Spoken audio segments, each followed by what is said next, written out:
আমরা আজকে শিখব ষষ্ঠ শ্রেণী গণিত প্রথম অধ্যায়। প্রথম অধ্যায় আমাদের কি আছে আমরা একটু দেখি। অঙ্কপাতন। আমাদের গণিতে এটা শুধু ষষ্ঠ শ্রেণীর জন্য না, অন্যান্য শ্রেণীর জন্য গুরুত্বপূর্ণ।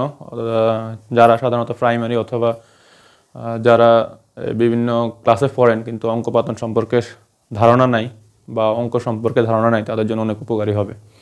তো আমরা আজকে যেটা শিখব সেটা হলো অঙ্ক। অঙ্কের মধ্যে অনেকগুলো সংখ্যা আছে, যেমন অঙ্ক পাতন, তারপরে সার্থক অঙ্ক বা স্বাভাবিক অঙ্ক, শূন্য, স্থানীয় মান। তারপরে স্থানীয় মান বলতে দুইটা নীতি আছে, একটা হলো দেশীয় রীতি আর একটা হলো আন্তর্জাতিক নীতি। এবং দেশীয় রীতি এবং আন্তর্জাতিক রীতির মধ্যে সম্পর্ক কী, আজকে আমরা এগুলো শিখবো। হ্যাঁ, তো আমরা প্রথমত অঙ্ক দেখি। অঙ্ক মূলত 10টা।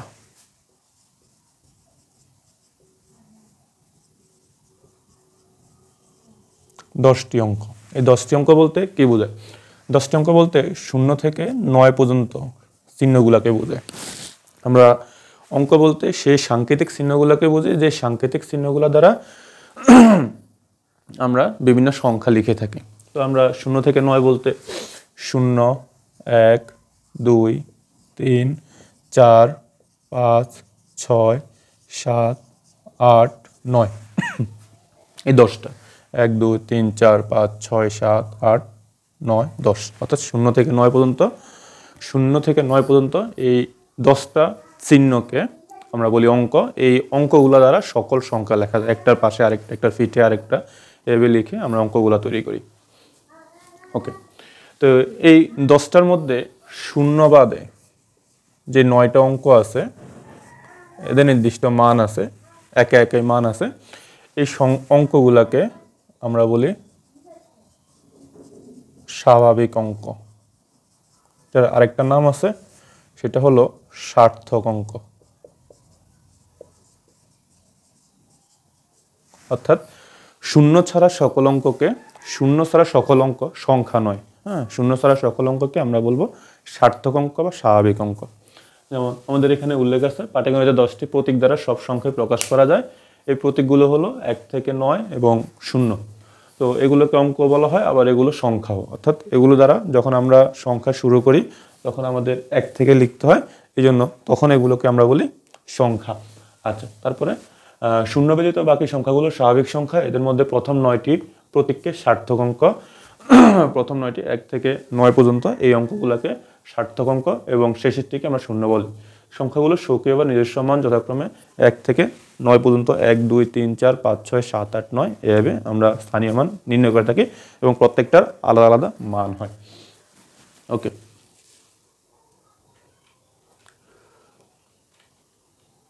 আমরা দেশীয় সংখ্যা গঠন রীতি।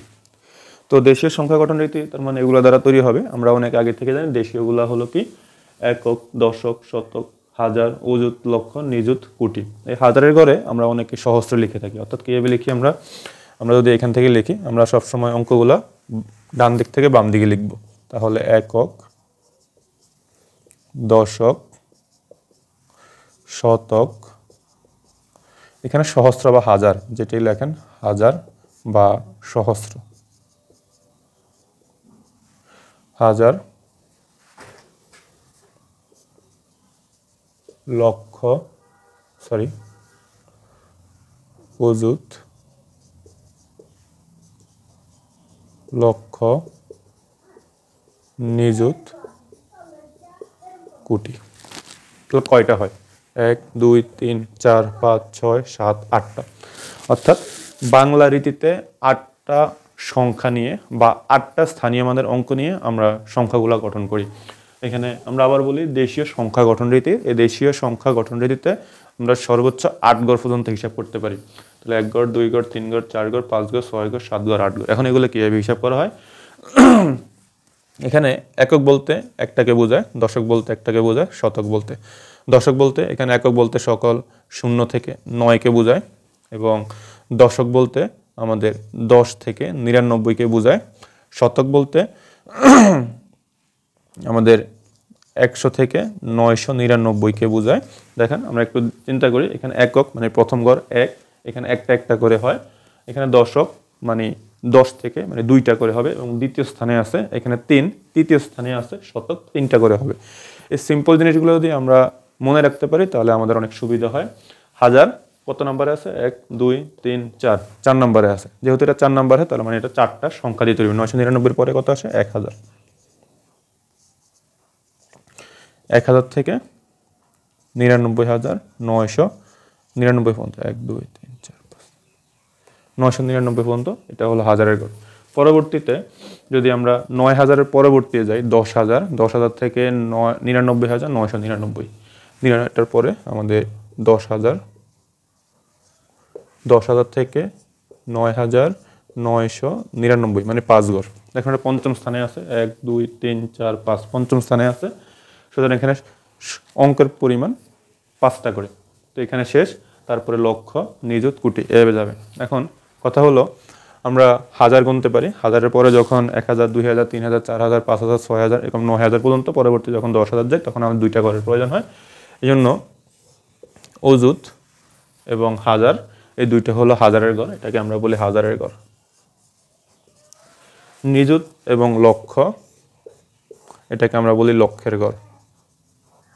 এটা কোটির ঘর। কোটি এদিকে যদি আরও যায় 10 কোটি 20 কোটি হবে।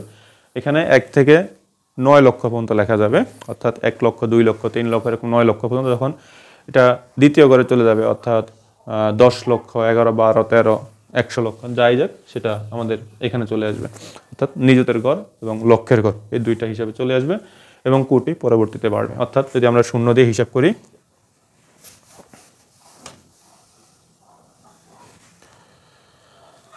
যদি আমরা এখানে দিয়ে আমরা 8টা ঘর লিখলাম। এখানে আরেকটা বলে রাখি, আমাদের কমা ব্যবহারের একটা নির্দিষ্ট নিয়ম আছে। আমরা এলোপাতাড়ি অনেক সময় অনেক জায়গায় কমা বসিয়ে দিই। যদি কমাগুলো আমরা সঠিক স্থানে বসাতে পারি তাহলে আমাদের সংখ্যাগুলো সুন্দর হয় বা বুঝতে সুবিধা হয়। তো এগুলা আমরা কীভাবে ব্যবহার করি? আমরা শতক পর্যন্ত একটা কমা, হাজারের ঘর 2টা, 2 ঘর পরে একটা, নিযুত এবং লক্ষ এটা লক্ষের ঘর, 2 ঘর পরে 2টা। অর্থাৎ আমাদের দেশীয় রীতিতে 3টা কমা ব্যবহার করা যায়, শুধুমাত্র 3টা কমা।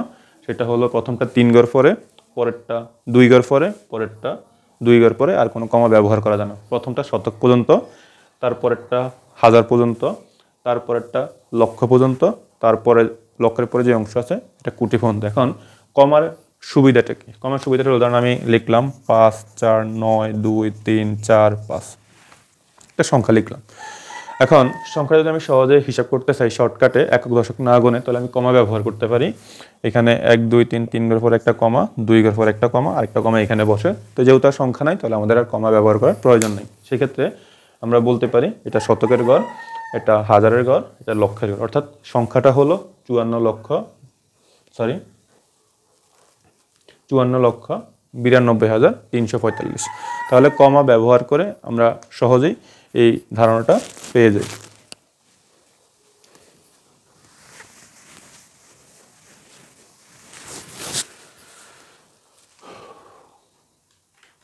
আন্তর্জাতিক রীতি।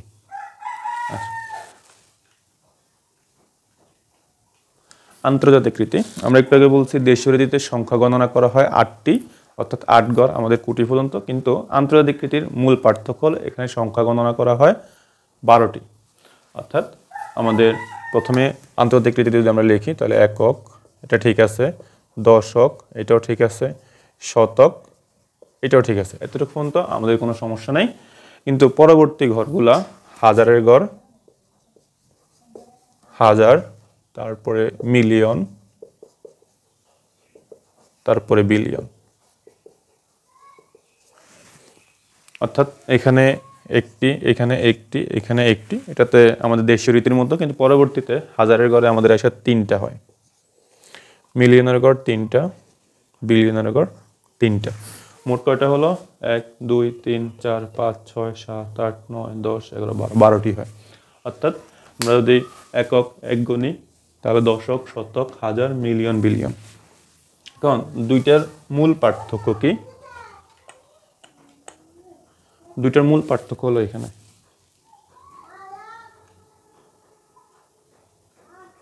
দেশীয় এবং আন্তর্জাতিক রীতির পারস্পরিক পার্থক্য। এখানে আমাদের শতক পর্যন্ত এখানে আমাদের কোনো ডিফারেন্স নাই। এখানে সবগুলো একই, এখানে পার্থক্য যায় হাজারের পর থেকে। এখানে হাজারের ঘর আমাদের ছিল 2টা, কিন্তু আমাদের এখানে আন্তর্জাতিক রীতিতে হাজারের ঘর 3টা। তাহলে আমাদের 3টে অংশ, এখানে হাজার, অযুত, লক্ষ। দেশীয় রীতিতে হাজার, অযুত, লক্ষ, আন্তর্জাতিক রীতিতে সেটা হাজারের ঘর। এবং পরবর্তীতে নিযুত, কোটি এবং পরবর্তী একটা অংশ সেটা হলো মিলিয়নের ঘর। এবং বিলিয়নটা কোটির পরে যায় আরও বাড়তি 3 ঘর, সেখানেও 3 ঘর। তাহলে আমরা যদি এতটুকু পর্যন্ত হিসাব করি যে আমার হাজার হলেও সেটা আন্তর্জাতিক রীতিতে হাজার, মানে 1000 থেকে 9000 সেটা আন্তর্জাতিক রীতিতে হাজারের ঘর। এবং লক্ষ 1 থেকে 9 লক্ষ, পরবর্তী অংশ না, 1 থেকে 9 লক্ষ এটা হলো আমাদের হাজারের ঘর আন্তর্জাতিক রীতিতে। এবং যখন এটা 10 লক্ষ হবে, সাধারণত 10 লক্ষে 1 মিলিয়ন হয়। হ্যাঁ, 10 লক্ষে যদি 1 মিলিয়ন হয় তাহলে আমাদের সেটা হাজারের ঘর হবে। এই 10 লক্ষে 1 মিলিয়ন হলে আমাদের এই যে নিযুত আমাদের লক্ষের ঘর ছিল, সেই ক্ষেত্রে এটা আমাদের মিলিয়নের ঘর। তাহলে 10 লক্ষ থেকে 99 লক্ষ এবং কোটি, এখানে 1 থেকে 9 কোটি, এটা পরবর্তী ঘর 10 থেকে 99 কোটি পর্যন্ত। তো তার মানে আমাদের 100 কোটিতে আমাদের 1 বিলিয়ন, 100 কোটি, তারপরে 1000 কোটি, 1 লক্ষ কোটি, পরবর্তী যত কোটি বাড়বে সেটা বিলিয়নের করা যাবে। এই হলো সাধারণত আমাদের আন্তর্জাতিক রীতি এবং যে দেশীয় রীতি আছে এগুলোর পার্থক্য। তো আমাদের এখান থেকে যদি আমরা সহজে বুঝতে পারি তাহলে আমাদের